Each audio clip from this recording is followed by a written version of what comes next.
शिक्षक नेमला की तो चांगलं काम करेल, तर आम्हाला यांचं आवाहन करायचं आहे की तुम्ही काय करा, पहिल्यांदा शिक्षण मंत्री कंत्राटावर नेमा आणि शिक्षण आयुक्त पण कंत्राटावर नेमा. आणि ते नाही झालं तर काय करा, ते जे सरकार आहे ते सरकारच कंत्राटावरती द्या चालवायला. म्हणजे कंत्राटदार आणि जनता याच्यामध्ये मध्ये त्याला तुम्ही तर काय कामाचे, सरकारच कंत्राटावर चालवायला द्या. म्हणजे मग देशाचं भलं होईल. कंत्राटीकरण एवढं चांगलं असतं तर म्हणजे पैसे द्यायची गरज नाही. ते मध्ये पिक्चर निघाले होते,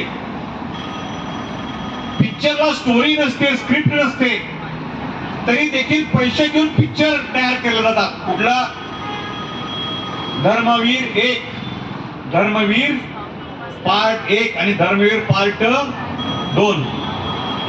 त्याच्यामध्ये डायलॉग आधीमध्ये ट्रेलर, आम्ही काय पिक्चर बघितलेलं नाही, पण पिक्चर मधले ते ट्रेलर आधीमध्ये कुठेतरी आम्ही युट्यूब बातम्या बघायला तरी पण आडवी येते ती ऍड त्याची.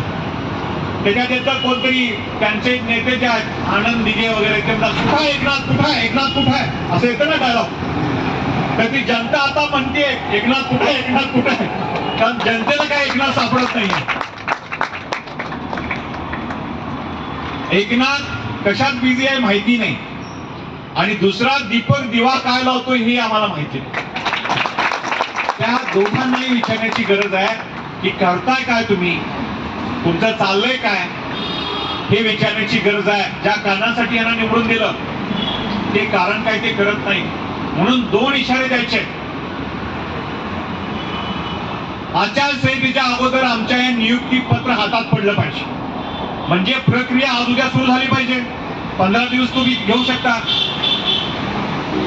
आणि ते जर नाही पडलं तर शिक्षकांच्या मध्ये एवढी ताकद आहे की तुमच्यातले ठरवून काहीतरी आम्हाला त्रास देणारे जे लोक आमदार आहेत त्यांना आम्ही पाडू शकतोय.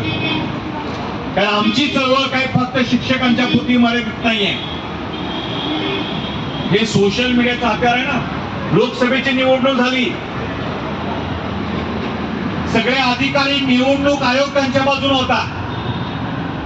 संपूर्ण निवडणूक आयोग ठरवून पंतप्रधानांना कुठं सोयीची तारीख आहे प्रचारासाठी ती ठरवून तारीख ठरायची, तिथली फेज 1, फेज 2, फेज 3 असं ठरायचं. सगळे मीडिया चॅनल हे अदानी अंबानीचे हेही त्यांच्या बाजूने होते.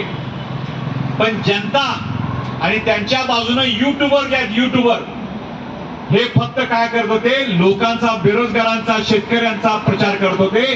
आणि त्यांनी यांना घाईला आणलं, एवढं घाईला आणलं की हे सांगायचे की जो राम को लाए हैं हमें उनको लाना है असं म्हणायचे हो की नाही.